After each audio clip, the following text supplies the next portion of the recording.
Bonjour les enfants, bonjour Sam, bonjour Julie, bonjour Pablo. Pablo qui va bien à vélo maintenant, tout seul sur deux roues. Félicitations mon grand. Bonjour tous les copains, est-ce que vous aimez le rose? Oui? Eh bien cette histoire va vous plaire alors, parce qu'il y est question d'une valise rose. On la découvre.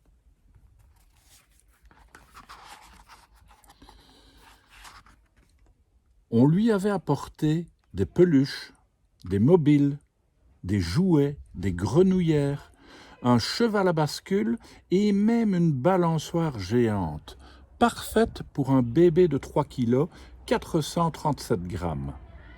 Tout cela était considéré comme des cadeaux de naissance aussi convenables que bienvenus. Il y avait des paquets contenant des marques chic et chères, car ce bébé était tant attendu et déjà tant aimé, avec ses 10 doigts de pied et ses 5 doigts à chacune de ses 2 mains, ses cuisses potelées, ses quelques touffes de cheveux et son sourire aux anges, que chacun voulait lui offrir un cadeau plus spectaculaire que l'autre. Alors, personne n'a compris quand grand-mère est entrée avec son cadeau à elle. La maman du bébé a regardé le papa en roulant les yeux. Il a haussé les épaules. Le bébé lui-même a esquissé un sourire, ou peut-être une grimace. Grand-mère n'avait pas pris la peine de l'emballer dans du joli papier cadeau. Elle est simplement entrée en le traînant derrière elle comme un petit canard en bois.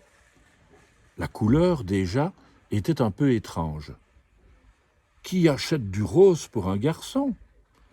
Pas même un rose pâle, mais un rose qui en jette, un rose criard qui hurle « Regarde-moi » On a alors pensé qu'il y avait quelque chose d'utile dedans. Mais non, elle était vide.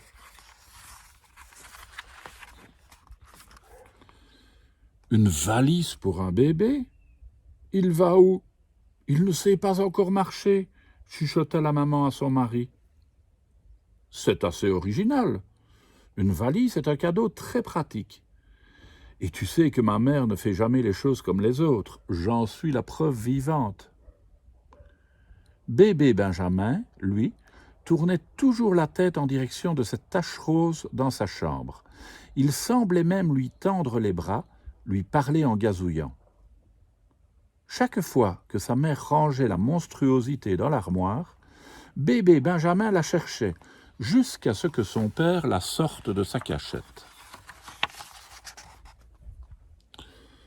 Bébé Benjamin était le plus heureux de tous les bébés quand sa grand-mère venait le garder, car elle l'installait carrément dans la valise pour dormir. C'était juste à sa taille. Il avait donc l'impression de revenir dans le ventre de sa maman.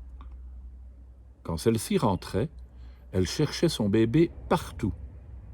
Quelle surprise de le retrouver dans une valise! Ta mère est zinzin, se plaignait-elle à son mari le soir à table. Voyons, ma chérie, ce n'est pas si grave. Ma mère est ma mère, je n'en ai pas d'autre. Elle n'est ni échangeable, ni remboursable. Sa femme se levait sans plus rien dire. Lorsque bébé Benjamin se mit à marcher à 4 pattes, il alla tout droit vers ce coffre rose, y fit un lit pour ses peluches, un garage pour ses camions, un terrain d'atterrissage pour ses avions et une table pour sa dînette. Il aimait aussi faire du tam-tam africain, du tambour chinois, du bongo cubain, en tapant avec ses poings et ses pieds de toutes ses forces. Quand le miracle arriva et qu'il se tint sur ses 2 jambes, qu'il mit un pied devant l'autre, il tombait, il se relevait en permanence. Alors il se mit à utiliser la valise comme béquille pour le soutenir. Cela le mit en confiance. Il traînait ainsi sa valise partout dans la maison, au désespoir de sa mère. Cela faisait rire son père en douce. Il faisait 3 fois le tour comme un coureur du Tour de France, rayant le parquet auquel sa mère tenait tant. C'en était trop. elle descendit la valise à la cave. Bébé Benjamin, grand et costaud, perdit son sourire et son appétit. La valise était son doudou chéri. Un drôle de doudou, mais un doudou quand même. Maintenant qu'il disait quelques mots, il essaya de faire comprendre à sa mère « Doudou !» Elle lui présenta quelques peluches, des chiffons d'hiver, un torchon de cuisine neuf, mais il les rejetait à tour de rôle en répétant « Doudou !» Il lui prenait la main et l'amenait au seuil de la cave. Elle refusait de comprendre. Son père repêcha le doudou et le remit à sa place dans la chambre de son bébé. La valise devint une vraie valise la première fois que Benjamin fut invité à passer la nuit chez son copain Roman. Il avait peur d'y aller, de dormir loin de sa maman et de son papa.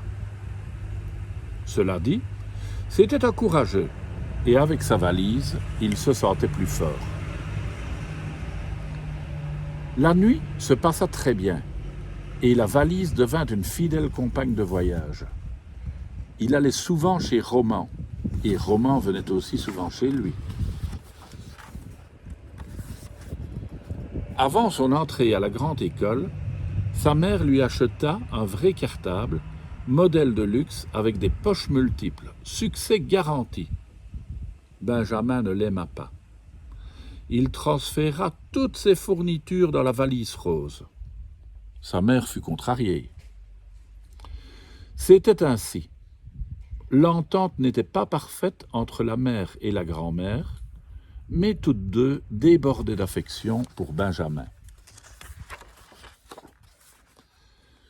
Ce fut néanmoins un triomphe pour grand-mère quand son fils l'invita le premier jour d'école à les accompagner lors de ce trajet historique. Benjamin gambadait avec sa valise. Sa maman contenait sa colère. Son papa faisait ce qu'il pouvait. Benjamin se révéla un bon élève, un bon ami, un bon fils et un bonhomme plein d'entrain. Les moqueries au collège sur la couleur et la forme de son cartable ne le dérangeaient pas du tout. Comme sa grand-mère, il ne cherchait pas à ressembler à tout le monde, à être invisible.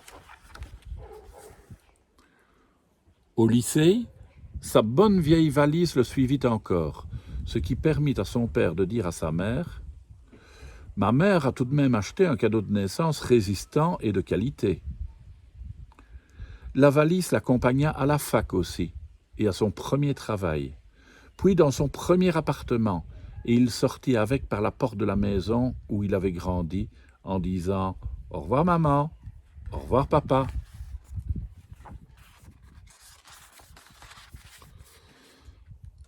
Mais quand il a fait sa valise de nouveau, pour sa lune de miel, sa femme lui a montré la nouvelle valise qu'on leur avait offerte comme cadeau de mariage, en disant d'une façon autoritaire « On ne prend pas ton truc rose dans notre hôtel 4 étoiles. »« Elle est comme neuve, » protesta Benjamin. Il échangea un regard avec son père, un autre avec sa grand-mère, qui semblait dire « Il faut faire des compromis dans la vie. » Et il comprit. De temps en temps, il écouterait sa femme, et d'autres fois, elle l'écouterait. Il quitta sa valise rose sans la quitter tout à fait. Il la confia à sa grand-mère. « Grand-mère, tu peux garder ma valise chez toi pour notre premier bébé ?» Et voilà la belle histoire de la valise rose qui servira encore pour le prochain bébé. Voilà, à demain les enfants.